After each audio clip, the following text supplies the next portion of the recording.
2304 memory card નંગ 327 battery નંગ 88 મળી કુલ કિંમત ₹8,37,750નો મુદ્દામાલ રિકવરી કરતી સુરત શહેર લિંબાયત પોલીસ મહેરબાન ઇન્ચાર્જ પોલીસ કમિશનર સાહેબ શ્રી તથા અધિક પોલીસ કમિશનર સાહેબ શ્રી સેક્ટર 1 તથા નાયબ પોલીસ કમિશનર સાહેબ શ્રી ઝોન 2 તથા ઇન્ચાર્જ મદદનીશ પોલીસ કમિશનર સાહેબ શ્રી ડી ડિવિઝન સુરત શહેર નાઓની સૂચના તથા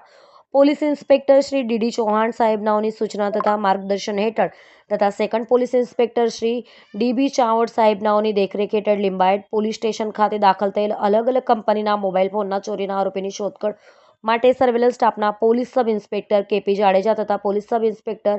જે ચારણ નાઓને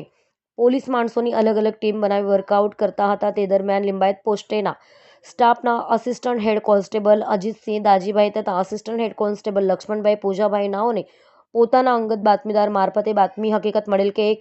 બર્ગમેન મોપેડ જેનો રજિસ્ટર નંબર GJ5TF6513 પર એક કિસમ આશરે 3 પ્લાસ્ટિકની થેલીઓમાં મોબાઈલ તથા સિમ કાર્ડ લઈ નવાનગર અંડરપાસથી નિરગલી સર્કલ તરફ આવનાર છે, જેણે શરીરે કાળા કલરની અડધી બાયની ટી-શર્ટ તથા કાળા કલરનું નાઇટ પેન્ટ પહેરેલ છે વગેરેની મતલબની બાતમી હકીકતના આધારે આરોપી કામિલ સલીમ મલિક ઉંમર વર્ષ 32 રહે પ્લોટ નંબર 101 ખાનપુરા સેન્ટ્રલ હોટલની સામે લિંબાયત સુરત શહેર મૂળ રહેવાસી ગલી number 35 new Islamnagar summer garden colony Meerut Uttar Pradesh નાઓને કોઈ આધાર પુરાવા કે બિલ ચલન વગર પોતાના કબજામાં મોબાઈલ કુલ નંગ 348 મધરબોર્ડ નંગ 350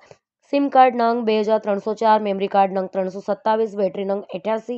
તથા બર્ગમેન મોપેડ જેનો રજિસ્ટ્રેશન નંબર GJ5TF6513 જેની આશરી કિંમત ₹70,000 આમ કુલ મુદ્દા માલ કિંમત ₹8,47,750ના સાથે નીલગિરી સર્કલ ખાતેથી પકડી પાડેલ હોય, જે ભારતીય નાગરિક સુરક્ષા સંહિતા કલમ 106 મુજબ તપાસ અર્થે કબજે કરી પકડાયેલ ઇસમને ભારતીય નાગરિક સુરક્ષા સંહિતા કલમ 35(1) મુજબ police sub inspector K P Jadeja નાઓએ કાયદેસરની કાર્યવાહી કરી સદર પકડાયેલ આરોપીની યુક્તિ પ્રયુક્તિથી પૂછપરછ કરતા સદર મુદ્દામાલ પકડાયેલ આરોપી નાઓ